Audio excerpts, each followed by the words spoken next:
네, 오늘커의 당잠사입니다. 당신이 잠든 사이 전해진 소식들 확인해 보시죠. 예, 간밤 미증시는 하방 압력을 꽤 크게 받았습니다. 그중 약세 요인 중에 하나가 이제 외교적 문제라는 지적이 있어서 그 부분 먼저 정리하고 넘어가겠습니다. 미국이랑 러시아가 계속 이제 거리가 멀어지는 분위기가 이어지고 있죠. 전쟁 1주년을 앞두고 푸틴 대통령의 국정연설이 있었는데요. 다 서방 탓이다. 지금 전쟁 다 길게 되는 거 서방의 움직임 때문에 그런다. 이런 맥락의 발언이 거의 이제 대부분을 차지했습니다. 한 80~90% 이런 이야기를 했더라고요. 그런데 이거는 그동안 푸틴 대통령이 해왔던 이야기고 사실 아주 놀라운 내용은 아니었습니다. 그런데 외교적으로 주목을 많이 받았었던 비난이 지금 많이 나오고 있는 이슈는 바로 이겁니다. 뉴스타트. 예, 여기 참여에 중단하기로 발언을 했는데요. 그러니까 미국 핵실험하면 우리도 할 거야. 이런 내용입니다. 뉴스타트라는 게 신전략 무기 감축 협정인데 간단히 이제 표현을 하면 미국이랑 러시아 핵 통제 약속해서 조약을 맺은 협정입니다. 실전 배치 핵탄두나 이를 운반하는 ICBM 등의 이제 설치 대수를 어느 정도 이하로 제한을 하는 그런 약속을 담았는데요. 이걸 중단하겠다라고 하면서 그러면 이제 핵이라는 키워드 자체가 주는 무시무시함이 있지 않습니까? 각국에서 이제 비난이 쇄도한 상황입니다. EU 쪽에서도 바로 이제 여기에 대한 비난을 이어가자 푸틴 대통령이 이제 꼬리를 내리는 건지 다시 이렇게 이야기를 하고 있긴 합니다. 이게 이제 탈퇴가 아니라 중단이다. 이런 이야기까지 이제 추가되고 있는데 사실 이제 핵이라는 키워드가 가지고 있는 지정학적 리스크와 연관도 이런 것들 때문에 전반적으로 위험자산 시장이 분위기 좋지는 않았습니다. 그리고 그에 앞서서 이미 이제 바이든 대통령이 우크라이나의 군사 원조 깜짝 발표를 하지 않았습니까? 추가 군사를 지원하겠다, 패키지 군사적으로 제공을 하겠다, 그리고 이제 걸리는 것들 추가적으로 제재를 하겠다, 이런 내용을 담고 있습니다. 근데 앞으로 이제 미국과 러시아 상의 이 지정학적 리스크의 확대 가능성이 좀 더 있겠죠. 그러나 이제 그것에 잠재울 만한 키워드라고 본다 그러면 이제 중국이라는 분석이 지금 나오고 있는데요. 월스트리트 저널의 보도입니다. 시진핑 주석이 한 4월, 5월 정도 러시아 방문 계획을 짜고 있다. 이렇게 좀 나오고 있는데 이제 중국의 입장이 굉장히 궁금해질 것 같습니다. 시장의 이목이 좀 이곳으로 쏠리지 않을까. 이 이전까지는 사실 이제 미국과 러시아의 대립구도 이런 것들을 배제하기는 좀 어려운 그런 국면입니다. 시장 장중 내내 압박을 꽤 크게 받은 부분 체크 가능하실 텐데요. 3대 지수 일제히 2% 넘는 조정으로 마무리가 됐습니다. 특히 이제 S&P 500 지수 같은 경우에는 2월 달 들어서 상승했던 상승폭을 하루 만에 다 이제 반납하는 그런 모습이었습니다. 간밤 S&P 500 지수가 한 2% 조정으로 다시 4,000선 밑으로 내려왔습니다. 시장 하방 압력을 준 이슈 한 4가지로 크게 요약을 해서 볼 수 있는데요. 앞서 말씀드린 이제 지정학적 리스크 고조 이 이슈가 가장 컸고요. 그 다음으로는 이제 국채 수익률 급등 부분도 성장주의 발목을 잡았습니다. 나스닥 지수가 가장 크게 밀린 이유도 바로 이 부분인데 사실 이제 ISM 제조업 PMI와는 조금 결은 다릅니다만 S&P 글로벌 PMI가 이번에 50위를 발표했습니다. 경기 확장 국면 이런 부분에 대해서 시장이 이제 주목하면서 그러면 미 연준이 긴축을 굉장히 더 강하게 하겠구나라는 우려감으로 2년물 국채금리, 10년물 국채금리 굉장히 많이 간밤 튀었습니다. 작년 11월 이후 최대치로 튀는 모습이었고요. 당연히 이제 금리의 압박은 성장주의 발목을 잡힌 그런 모양이었습니다. 기업 실적도 좋지 않을 거라고 가이던스가 발표되고 있습니다. 월마트랑 홈디포 실적 발표가 됐는데 미국의 정말 큰 마트 그리고 굉장히 큰 만물상 이런 기업이라고 이해하시면 되겠습니다. 물론 실적 자체가 이번 분기가 다 나빴던 건 아닌데 두 기업 모두 이 이후의 가이던스에 대해서 굉장히 보수적으로 잡았습니다. 그러면 소비 여력이 갈수록 더 안 좋아지는 건가라고 이제 시장이 해석하기 시작했고요. 기업 실적들 앞으로 나머지도 안 좋은 건 아닌가 이런 우려감으로 시장 좀 발목을 잡는 요소였습니다. 그리고 시장 분위기가 안 좋을 때 늘 그렇습니다만 월가에서는 보수적인 관점의 목소리를 더 많이 냈습니다. 그런데 이제 시장에서 무시할 수 없는 인물이긴 한데 마이클 윌슨이라고 월가의 족집게로 통하는 인물이죠. 작년에 그 매도에 대한 예측 가장 잘했다. 1위 분석가로 꼽히는 인물이기도 합니다. 근데 이 인물이 지금 미 증시, 특히 이제 위험자산 주식시장이 죽음의 계곡에 진입을 했다라는 굉장히 좀 강한 어조의 발언을 하기도 했습니다. 미증시가 수개월 내외 26% 하락 가능성이 있다고 이야기를 하자 이 부분도 일정 정도 시장 투자 심리에 악영향을 미쳤다고 분석이 됐습니다. 그리고 한 가지 또 의심되는 부분은 숏스퀴즈 관련 움직임입니다. 지난번에 좀 간략하게 말씀을 드렸는데 빅테크 위주의 숏커버링에 대한 의혹이 굉장히 많이 간밤 월가를 중심으로 제기가 됐더라고요. 그래서 그 내용도 정리해봤습니다. 올해 들어서 S&P 500 지수의 상승의 한 60%는 이들 빅테크 기업, 애플, 메타, 아마존, 넷플릭스 등 이들 기업이 다 주도를 했는데 최근 12거래를 보면 그중에 한 80% 숏커버에 의한 상승이 관찰됐다라는 그런 분석입니다.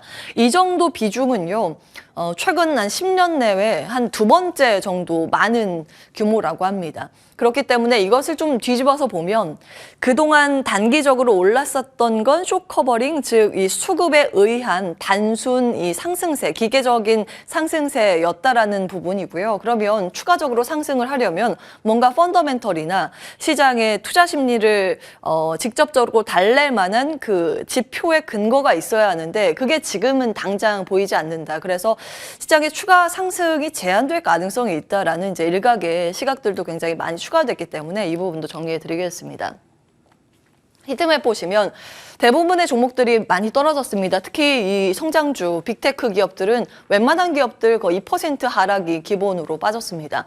그나마 좀 상승한 종목군들 보면 여기 음식료 쪽 있죠. 그리고 헬스케어가 조금은 버텨주는 모습입니다. 시장 방어적인 성격을 가지고 있는 종목들이 좀 버텨주는 모습이고 방산주도 일부 강했습니다. 여기 정리를 따로 해봤는데요.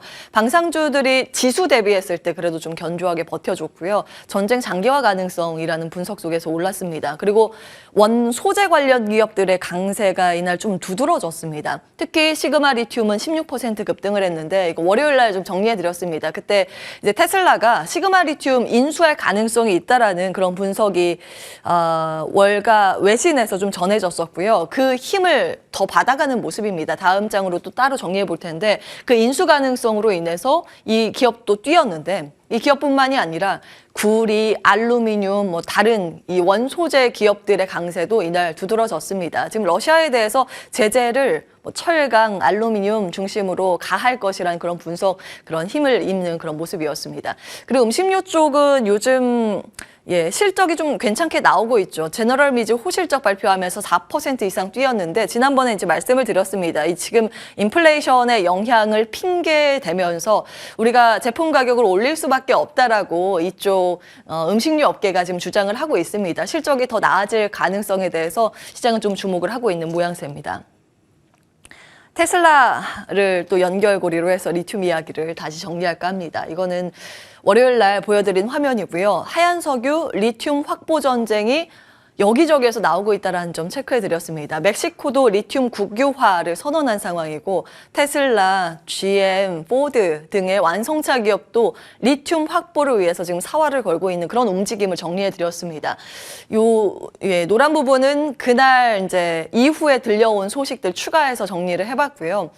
그 리튬뿐만이 아니라 보시면 흑연에 대해서 공급 계약 체결 소식이 간밤 또 있었고 스텔란티스 같은 경우에는 니켈, 코발트 구매 계약을 지금 맺고 있습니다. 보시면 앞으로 니켈이나 이 코발트 원 소재 앞으로 가격은 어떻게 될지는 모르겠으나 그 변동성이 나올 가능성에 각 완성차들이 좀 대비하고 있는 움직임을 체크해 보실 수 있습니다. 사실 이제 이때 같이 말씀을 드렸는데 중국의 탄산 리튬 가격이 지금 고점 대비했을 때 한 30% 떨어졌거든요. 그러면서 CATL이 이 제품 가격을 낮춘다는 그런 발표도 있었는데 이 완성차 입장에서는 지금 당장의 문제가 아니라 계속해서 이 배터리용 리튬의 수요는 전망치는 계속 올라가고 있고 앞으로 이런 원소재는 우리가 계속 차분하게 공급을 받아야 하는데 그걸 안정적으로 받을 수 있을까? 그에 대한 이제 대비라고 이해를 하시면 되겠습니다.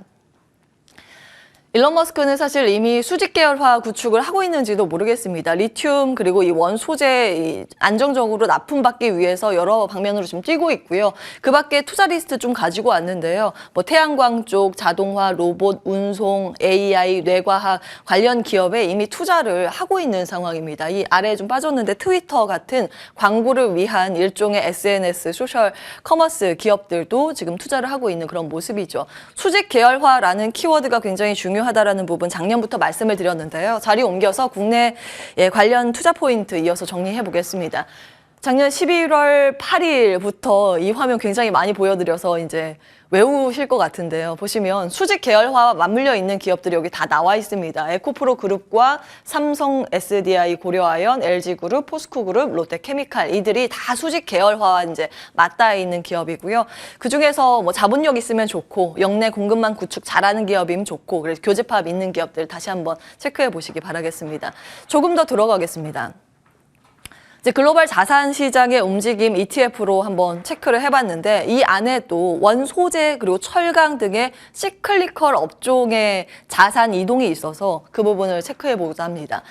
최근 들어서 미국의 긴축 긴장감이 올라가고 있죠. 이제 앞서 말씀드린 것처럼 긴축의 고삐가 다시 조여질 가능성이 점쳐지고 있는 상황입니다. 이것은 뭐 지난번에 공개된 미국의 물가지수 CPI로 촉발된 일이긴 한데 최근 들어서 이 흐름 자산 시장의 움직임을 보면 하이힐드채가 좀 빠지는 그런 모습이고요. 그 이탈된 흐름이 미 국채 10년물로 옮겨가면서 금리가 이렇게 올라가는 그런 모습입니다.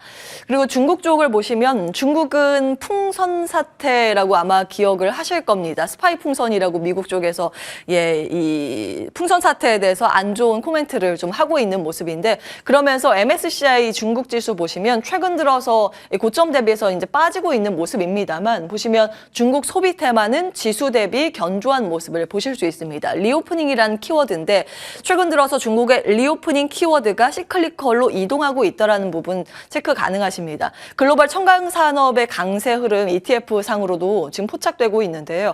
가장 위에 있는 쪽이 미국 철강입니다. 그 아랫부분이 일본 철, 비철, 금속 이쪽이고 일본이 굉장히 가파르게 지금 올라가고 있고 끝에 보시면 그 아래 회색 라인이 한국의 철강입니다. 한국 철강이 일본과 미국에 비해서 그동안 덜 올랐기 때문인지 최근 들어서 추세가 상승폭이 좀 가파르게 움직이고 있는 걸 확인해 보실 수 있습니다. 그리고 제일 아래쪽은 MSCI 월드 지수 함께 체크해 보시기 바라겠고요. 다음 보시면 이 시클리컬로 계속 그 키워드를 이어서 확장을 해서 정리를 해보겠습니다. 지난 월요일에 돈이 되는 뉴스에서 좀 체크해드린 기사긴 한데 중국 증시를 볼 때 양회 10번 중에서 8번 상승했던 이력이 있기 때문에 특히 시클리컬, 그때 당시에 움직였던 업종에 중심적으로 포트폴리오를 구성해야 된다라는 그런 증권가의 분석이 있었습니다. 보시면 양회를 앞두고 상승세를 보였던 중국 증시였고요. 2019년도가 수익률은 좋았고 2022년에도 1개월간의 상승률이 좋았습니다. 양회 전에 수익을 톡톡히 본 업종으로는 1위가 철강, 그다음에 비철금속, 건설, 유틸리티, IT, 하드웨어 순인데 이쪽이 또 시클리컬 쪽이죠. 양회를 앞두고 오르는 건설, 비철금속, 인프라 등의 관련주 지난주까지의 상승률이 좀 나와 있는데요. 이 몰리브덴이라는 철강에 필요한 그 전에 필요한 이제 소재 쪽인데 이 기업이 굉장히 크게 뛰는 모습이고요. 그 아래로 보면 시멘트, 석고보드, 중장비 제조, 시멘트 쪽 건설사들의 강세가 두드러졌습니다. 어제 우리 시장에 지수가 좀 답답하게 갇혀있는 모습을 보이고 자금이 테마성 움직임으로 이동을 하자 이들 섹터 따라가면서 이 상승률 상위에 랭크가 돼 있다는 걸 기억해 보실 수 있습니다. 이런 내용들 함께 체크해 보시고요. 다만 양회라는 이벤트 3월 4일부터 일주일간 열리는데 일반적으로 증시에서는 세로뉴스라고 그 뉴스가 나왔을 때 이 차익 실현 매물이 출회되는 그 모습도 심심찮게 관찰을 하실 수 있습니다. 대부분의 이 양회를 앞두고 상승세를 보였던 중국 증시가 양회 이후로는 좀 주춤거렸다라는 부분도 함께 체크해 보셔야겠고요. 자, 그런 관점에서 우리는 키워드를 인프라로 맞춰서 조금 더 긴 시각으로 보면 어떨까라는 그런 부분 어제 좀 정리해드린 내용인데요. 하나증권의 레포트 내용입니다. 인프라와 맞물려 있는 부분은 미국 쪽의 인프라, 우크라이나 재건 테마, 그리고 강관 쪽 이것도 이제 미국 에너지 관련 이슈고요. 네옴시티라는 부분들 쭉 다시 한번 정리해 보시길 바라겠고요. 관련 기업들 이 아래에 따로 기입이 돼 있습니다. 체크해 보시죠. 온앵커의 담장사였습니다.